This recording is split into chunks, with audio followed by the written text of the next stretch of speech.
Welcome to Lead the Pack Podcast, the blueprint for professional dog trainers. I'm Joe Dickinson, founder of Western States Canine College. Today's episode is a student feature where we break down real growth, real development, and the process of becoming a professional dog trainer. These conversations are not about hype or highlighted reels. They are about structure, discipline, skilled acquisitions, and professional evolution. If you are considering entering this field or you are currently developing your competence, this episode will give you a transparent look at what the process actually requires. Welcome, Anthony, to the Lead the Pack podcast. That's a lot of word stuff going on. Can you tell me, for those that are listening, how would you introduce yourself today, not just what you do, but who you are? I'm a retired Navy veteran. Enjoy helping people. I enjoy getting into the middle of messy things and help clearing them up. Just a happy person right now. So I'm enjoying my life, and this is the way I want to keep going. Nice. Good. What does being a veteran mean to you now in this phase of your life?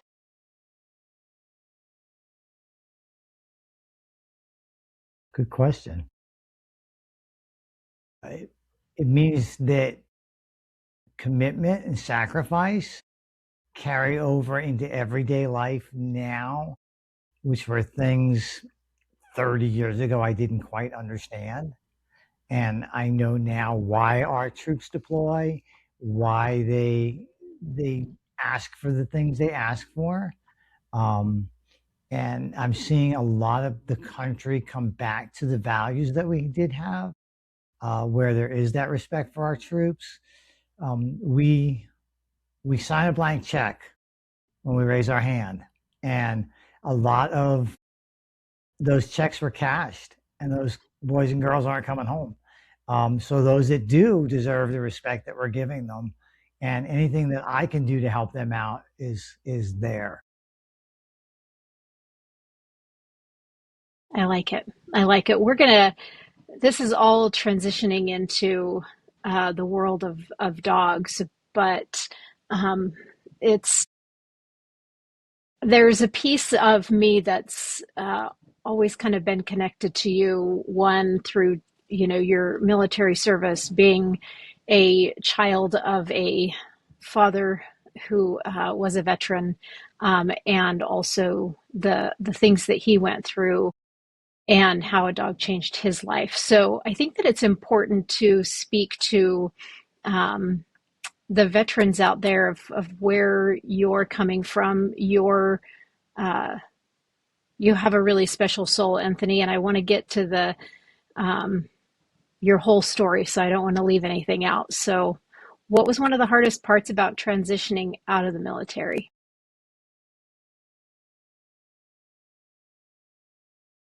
Losing the brotherhood and sisterhood. Not having people that have your six all the time, until I got back into that community. When you separate, you're indoctrinated in, but you're not indoctrinated out. So you're just basically put out on your own and kind of told, figure it out. Yeah. How did that show up for you, emotionally, physically, and mentally, when you're done, but there's not what now? What? The transition when you get out is extremely busy. You have to find a job. You have to find, if you need more training, you have to find your training. You have to find a community that is going to accept you and support you, not financially, but emotionally. And for those that weren't there, as far as being just in the military in general, the understanding that we look at things differently.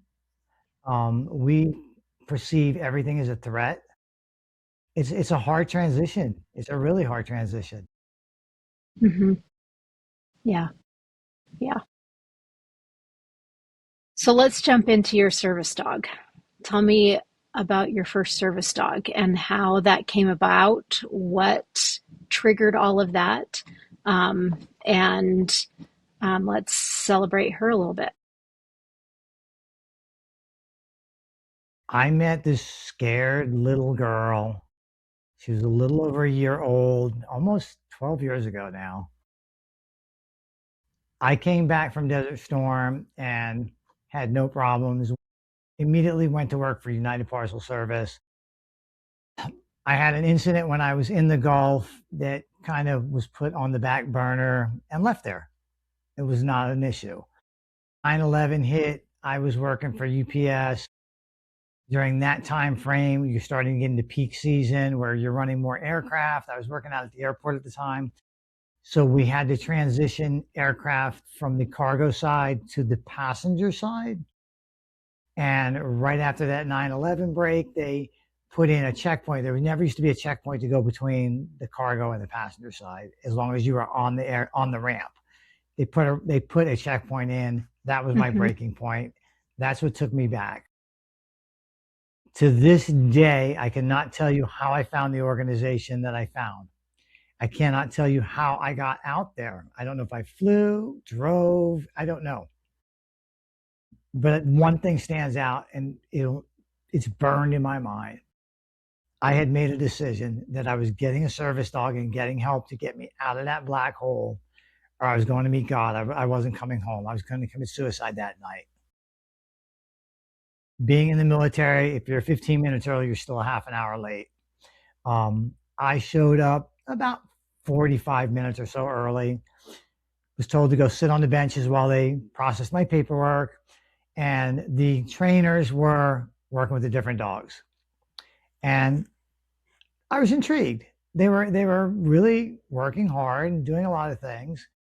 And one caught my eye, and she was so tentative and so scared, and you can actually see her tremble. Um, they use the high bridge to help build up their confidence, and I was watching her do that, and she came to the bottom, and she came to a stop, just froze. She made eye contact with me, and I was watching her, made eye contact with me, and ran away from that trainer and ran to me. And that's how Rosie and I got paired. And that was the first, Love it. that was the first, I took her back to the hotel with me that night. And that was the first night I had slept in the entire night in probably 12 or 14 years. So it was a life changing event. And Yeah. Yeah. I came to find out some of her background. She was beaten as a pup. She was a rescue and she was beaten as a pup. If you brushed her hair back, she would just go flat and pee herself. They gave her a 30% chance of making it. But it was meant to be. Yeah. Yeah. Isn't that crazy how the universe does that and you're not quite sure how or what happens with it all? For sure. I was um I was working at the local shelter here when this really kind of a gnarly lab came in, and he was all that in a bag of Fritos. He was going to take on the world.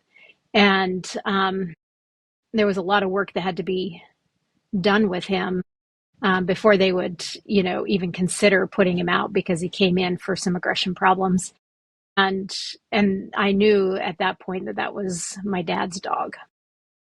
Because he was kind of a gnarly feller, and I knew that dog needed to be able to handle some pretty gruff um, emotions at times. And so, yeah, instead of putting him through the evaluation, I ended up taking him home and training him as a service dog for my dad. So um, it's funny I'm sure how your dad dogs appreciates just it. show up to be or where you need to be to have them in your life. Yeah, yeah. What does your dog do for you that people might not understand?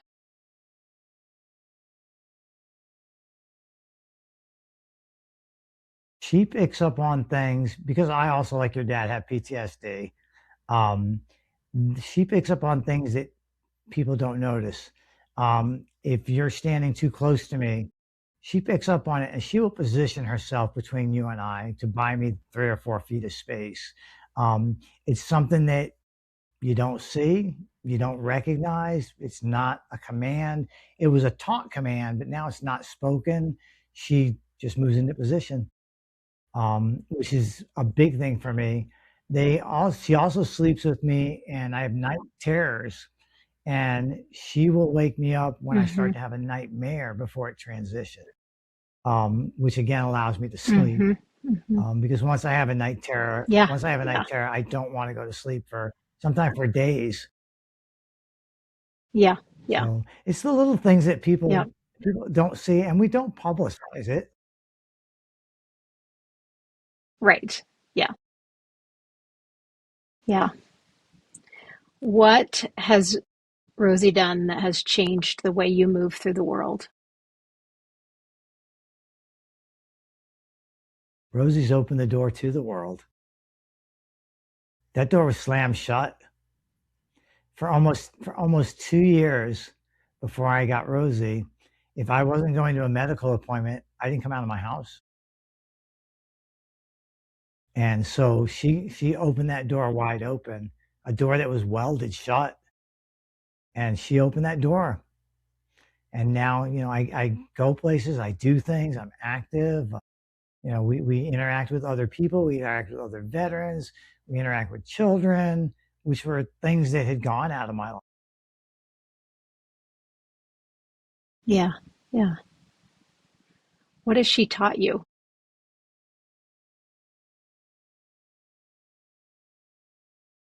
The biggest thing that she taught me is you have to give to get. She needed me as much as I needed her. And without giving to her, I never would have gotten from.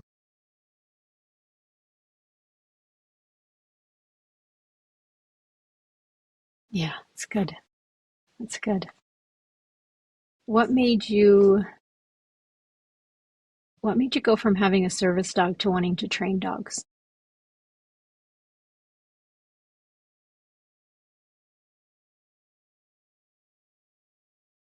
I was on that ledge and my toes, I was hanging on by my toenails, ready to go over the edge. And I know how many more veterans there are that are at that point and don't know where to go.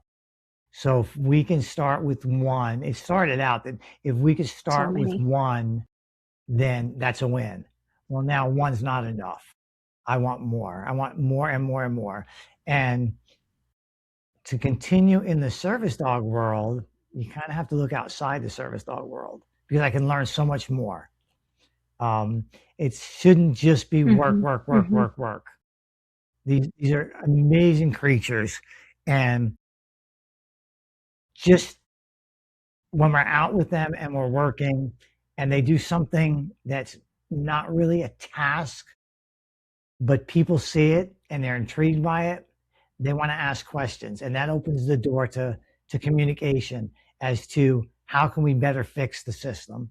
What do we need to do? Why is the system broken? But they have to open that door and they're the gateway.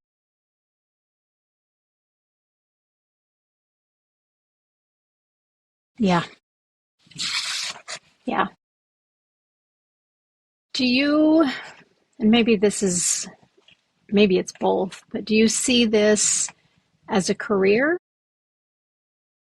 a mission, or something more personal?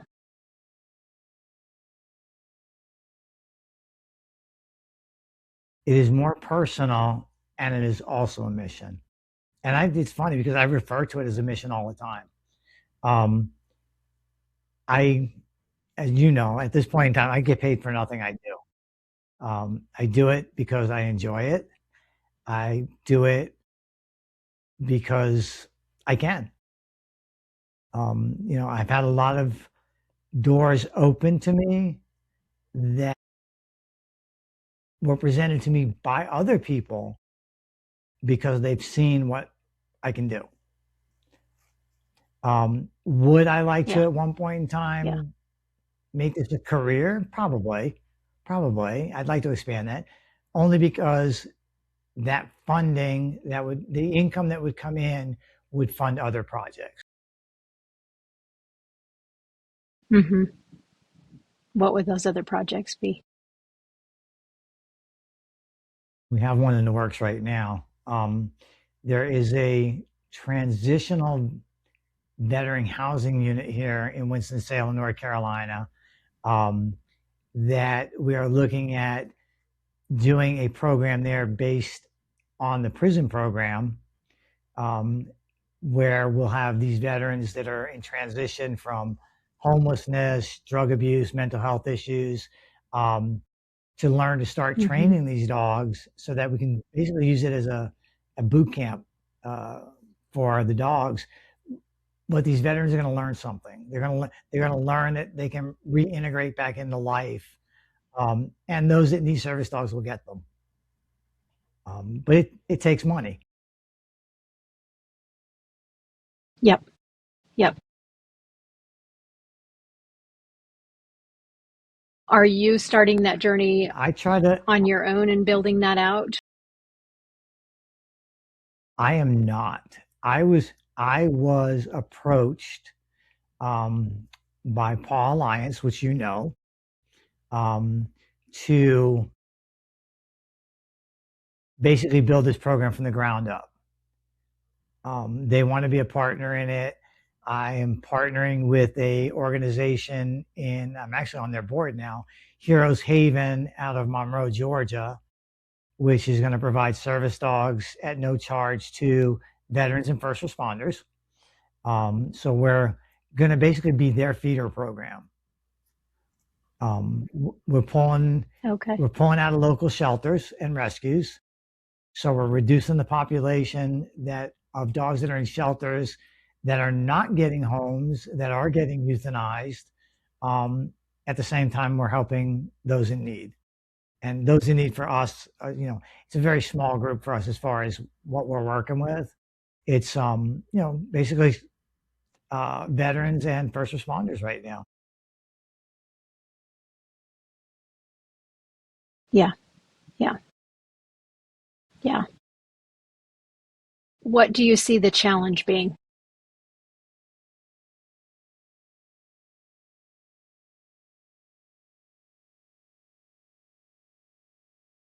There's really not a challenge for it. It's just dropping the rest of the pieces in place. Um, I do a lot of thinking outside of the box, Hmm. and community involvement is an amazing thing. Um, if you approach the right people, and the right people aren't the ones with money, the right people are the ones with skills. You know that I'm working with Ruby out at the baseball Yeah. stadium, Yeah. and we were out there the other day, and there was a technical Hmm. Hmm. college having a game, and we spoke with them, and we're now in talks with their construction classes to build equipment as their school projects. So they're funding Nice. that. They're doing the labor. They're doing the Yeah. materials, Yeah. and so it's just a matter of putting the pieces in place. Yeah.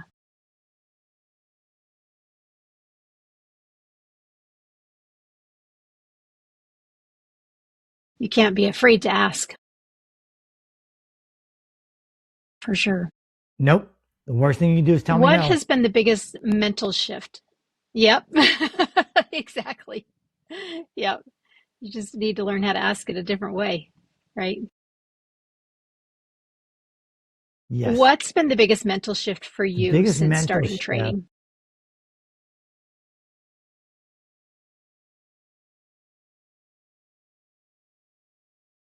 The biggest mental shift is it's a personal thing. I see that I can do this. I see that I can do this. Where I was a little hesitant at first and a little iffy, and um, it's not that way anymore. I'm much more bold. I'm more willing to try and put things out there, and And if it doesn't work the first time, there's 10 different other ways to do it. Um, so that's the biggest thing for me, the mental shift. And I don't know if you've ever known my baby sister keeps asking me, how are you doing this? Because you're petrified of dogs. So that's, it's when you look at what I'm doing now, Vice 30 years ago, it's pretty crazy. Huh. Yeah. Yeah.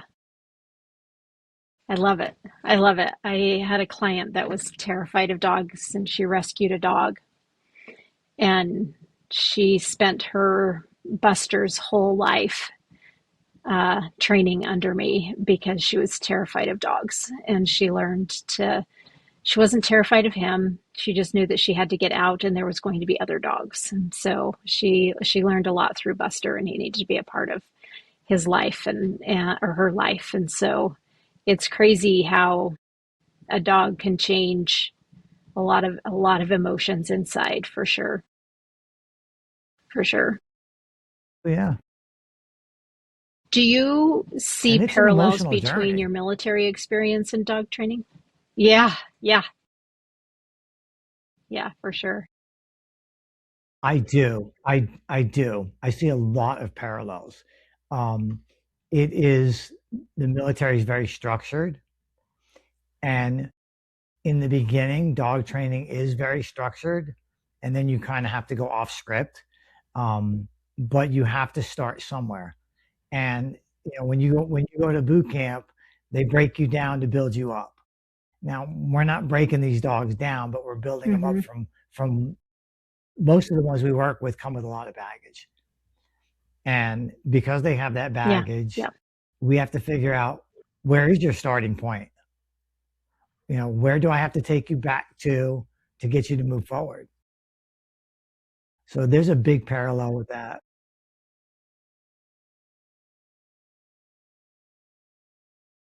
How do you feel like the discipline and the structure or your mindset from the past helped you in this process?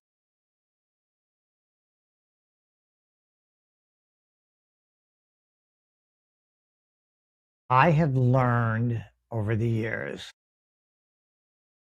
that if you want to be successful, especially in the military, my job on board ships was to hunt submarines.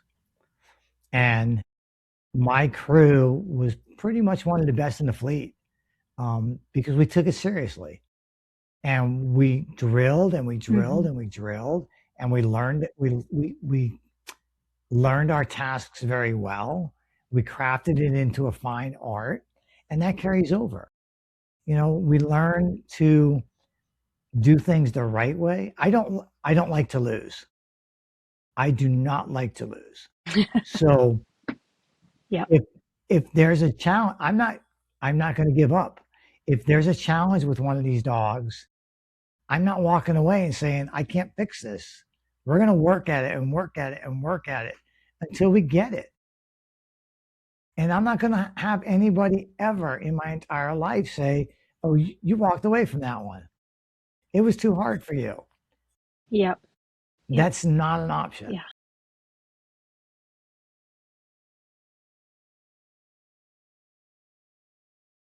I think that's one thing I learned from my father is that you don't give up. Um, Things may set you back, but you don't give up. And that's, for me, I can proudly say that I haven't given up on a dog or a person in this journey um, because there's always a different way. There's always different ways to accomplish the same goal. What makes veterans uniquely Yes. suited for dog training work? Dedication. When they set their mind Let's, to yeah, something, for the most part, we once we're set to a task, we don't stop. We don't have an off switch sometimes.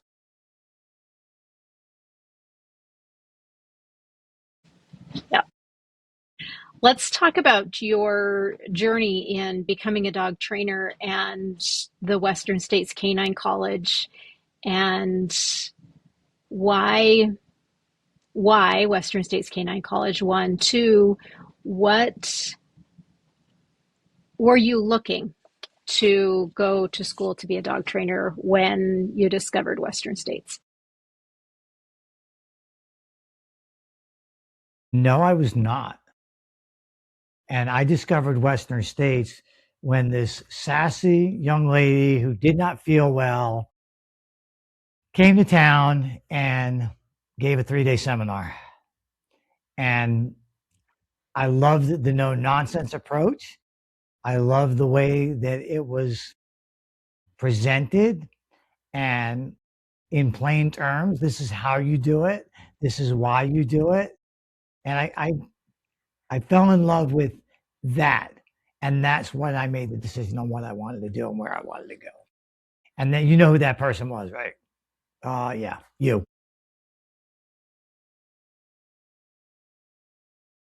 Yeah. Yeah, I there are many moments that I when I was out there that I didn't want to forget, and I haven't forgotten. And one was meeting you. And the other one was working with the inmates at the prison. And then the third was I think I shocked everybody out there um, in in my approach. They could see the results, but I don't think they comprehended it at the time. So, um, yeah, I came in. No. I'm And powerhouse when I come in. So, um,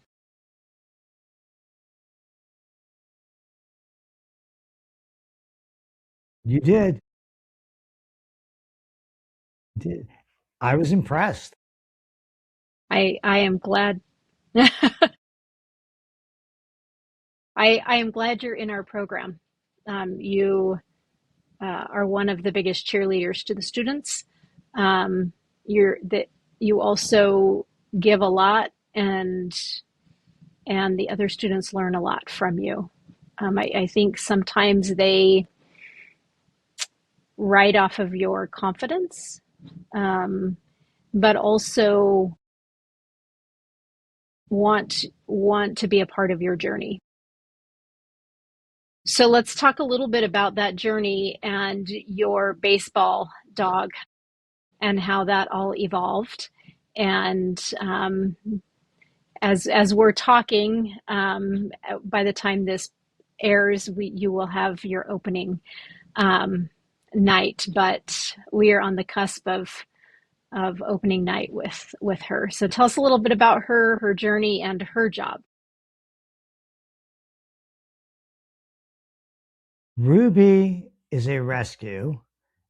She was rescued by Pete Fish, the president of the High Point Rockers, which is one of our local minor league baseball teams. Um, she came out of a shelter in Western North Carolina during the hurricanes 2 years ago that kind of devastated Western North Carolina. They brought her here to Winston-Salem. Pete doesn't live far from here. He brought her here. Ruby lives in his home with him and his wife and his other dogs. Every morning she makes the trek from Winston to High Point. It's like a 20-minute ride. And she spends her day at the stadium. The Mm-hmm. staff all love her to death. Um, she's a mixed breed and she's super, super smart. Um, we met Pete totally by accident. The Rockers um, host their facility hosts a veterans coffee once a month. And we were invited to speak when I was working Mm-hmm. with another organization. We came out and spoke. The young lady who hosted it um, gave me tickets to a game. So I brought Anastasia, my youngest service dog, to the game. Pete saw us working the game, didn't say anything. We came back for like two more games, and Pete saw us again and approached us and said, "Hey, we have a dog. Did you train her?" And I said, "Yes." And he said, "Would you be willing to work with Ruby?" And I said, "Yes, of course." And that's how it started with us. And so I go out to High Point 3 times a week, sometimes more, depending. And I get to work with Ruby. Yeah. We were the woman I'm dating now, because I had surgery a couple of days ago. The day after surgery, we went out there because I told them I was coming. So she drove me out there, and we kind of took a back way in off of the concourse. And it was just by accident. Uh-huh. But it opened up into the corridor. It's opened up into the corridor where it all started with Ruby. And it's like, oh, this is where it all began. Mm. So we started off just with basic stuff with her. She had not been around a lot of people. She's a little skittish, a little wanting to explore everything. So we got her through that and then decided, well, let's teach her some tricks. So we started doing some trick training. And I looked today, it's been actually 9 months that I've been working with her, which totally surprised me because just seems like yesterday. Yeah. So Yeah, opening for sure. day is the 21st of April. Opening day is the 21st of April, and they are scheduling a 100-year-old veteran to throw out the first pitch. So the intent originally was to have Ruby come out, bow to the crowd, wave to the crowd, do a little dance that she learned, and then just go off the field. Well, that kind of got put by the wayside a little over a week ago, and they're going to have a 100-year-old veteran toss out the first pitch. So Ruby is going to deliver the ball to the mound, and then she's going to wave to the crowd, bow to the crowd, Nice. and then leave the field. I'm both excited and petrified. Yeah. Yeah, it'll be great. It'll be great. She's gonna look at you and say, "Put yourself in check because we got to do this." Right? Check your face. Um, yep, exactly. What are you gonna do if she does something else other than what she's been rehearsed to do? Run after her. Make sure I have a poopy bag in my hand.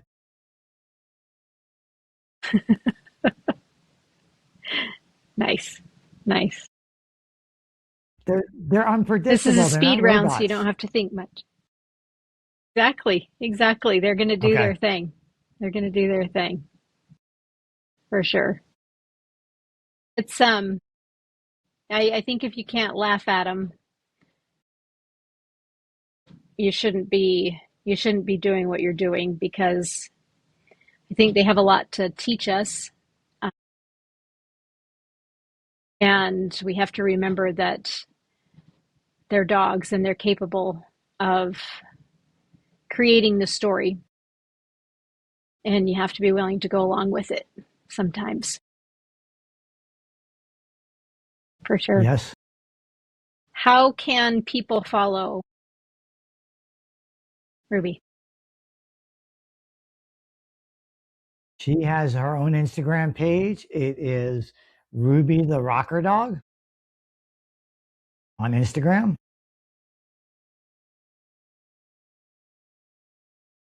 And you can also And do you get follow highlighted her in on journey her page as on, her?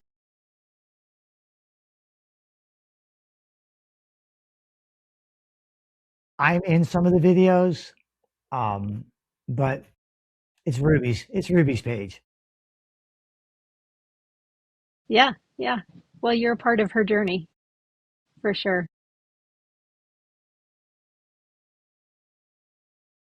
We're both part of Anthony, each give me other's one journey. word that describes you, and you are. You are, for sure.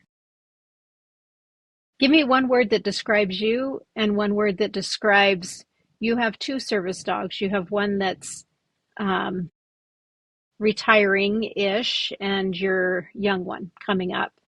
So, in one word, describe you and each of them.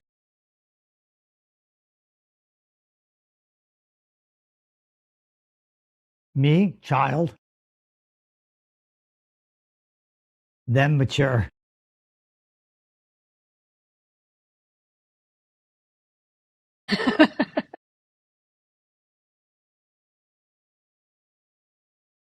Good. You want an explanation? What's the most misunderstood thing about service dogs? Do you want to give me an explanation?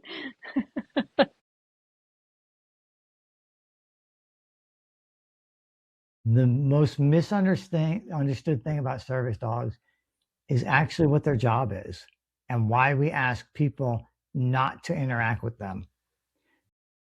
And we spend a lot of time explaining that.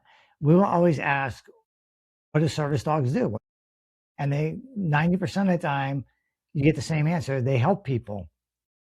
But they don't understand is that most of the time there's some sort of Mm-hmm. medical alert dog.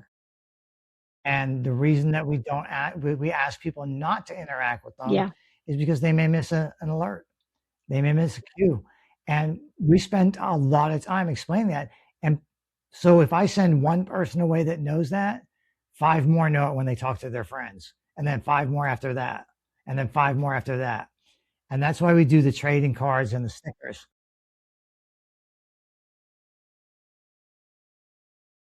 I like it. I like it. Where do you see this path taking you in the next few years?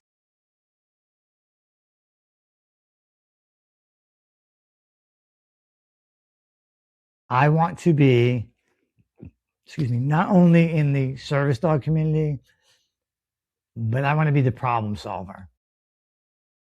I want to be the one, and I think maybe somebody else I know said this, you, um, that I want to be the person that gets called when nobody else can help.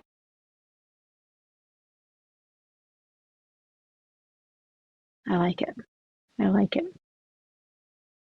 What would success look like for you personally?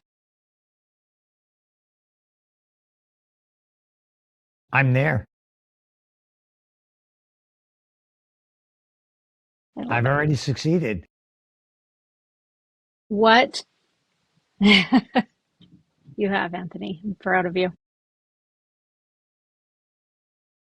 What can Western States Canine College do for you and to help you on your journey?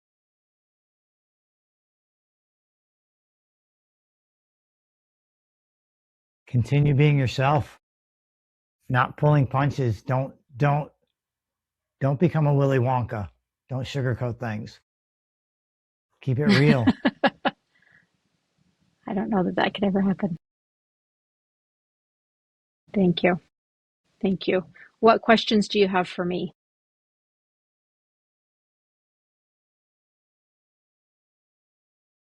What was your biggest fear when you started your journey?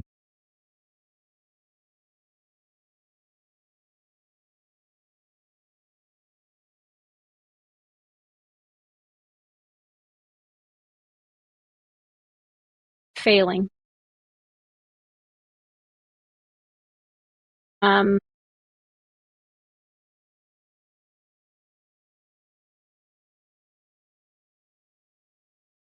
I think failing the dogs.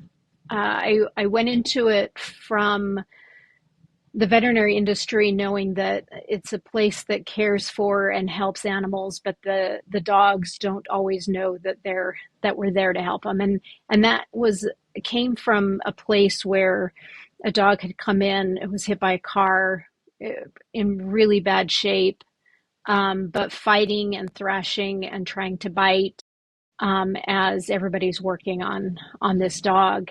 And that was the turning point for me, that I knew we knew we were helping, but the dog didn't know that. The dog just thought we were a threat, and it was protecting itself. And I knew that that's not the person that I wanted to be to that dog. And that was my turning point of knowing this was truly the direction that I wanted to go in, of being a dog trainer, but I also didn't want to fail the dogs because of that, because of that drive of wanting to make sure that I'm the one that they come and sit next to when I walk into the home, that I feel their energy say thanks for fixing my people because life is much better now. Um, and so it was the fear of failing the dog, and I always wanted them to uh, know that I was that person to them.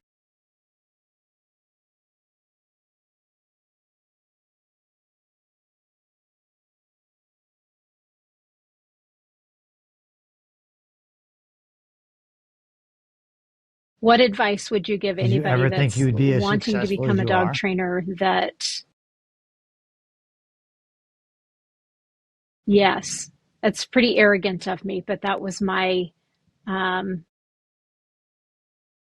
oh, yeah, I knew going into it, and I think that comes from having, being a child of a veteran with PTSD. We traveled a lot, moved a lot. My dad was always running from, at the time, we never knew it, right? When PTSD and Vietnam, and it wasn't a thing until I was an adult and realized that our moving was him running from himself. Um, and and we never failed. We were homeless at one point growing up, um, but we never failed as a family. We always picked ourselves up, um, and and my dad always believed in us as hard as he was on us. He always believed in us. So I think once having the right support system, when I finally really made that decision to jump, I knew I would be successful because I survived that life.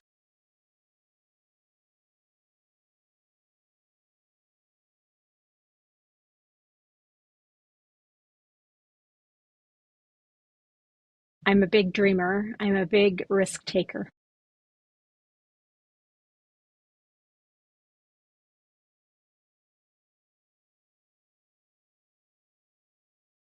You are.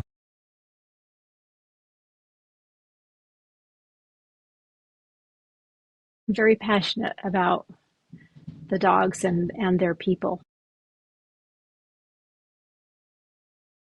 And I wanted to give that You back have to to be. the community, and back to people that want to become a dog trainer.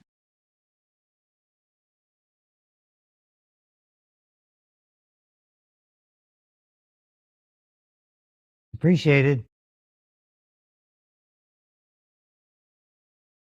Thank you. Thank you.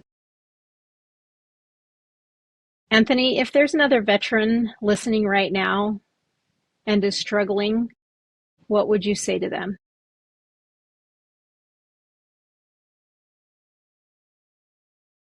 Talk. Find anybody that'll listen because you will say something that somebody will key in on and not give up on you. You're not alone. You're not on an island. We're in this together. But if you don't verbalize it, we can't always see it. Don't be ashamed. It's nothing you've done.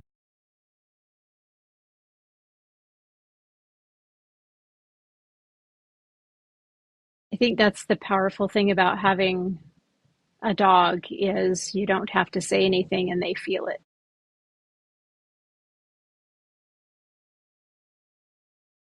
They do.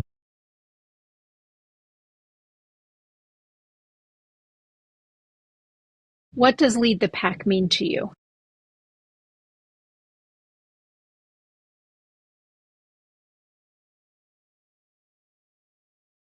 We all have a special ability in some way, shape, or form. It may not be dog training. It may not be creative writing. It may not be artistic. It may just be being able to be there for others. But we all have something special. And if we utilize that one special talent, others will join in with theirs. And you go from one person knowing one thing to 1,000 knowing 1,000 different others that become one big family.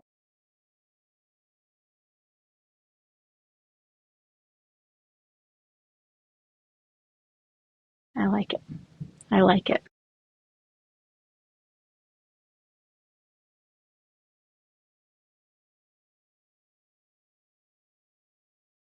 In one word, how would you sum up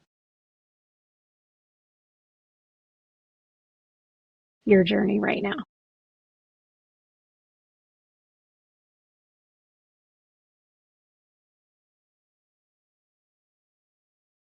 Awesome.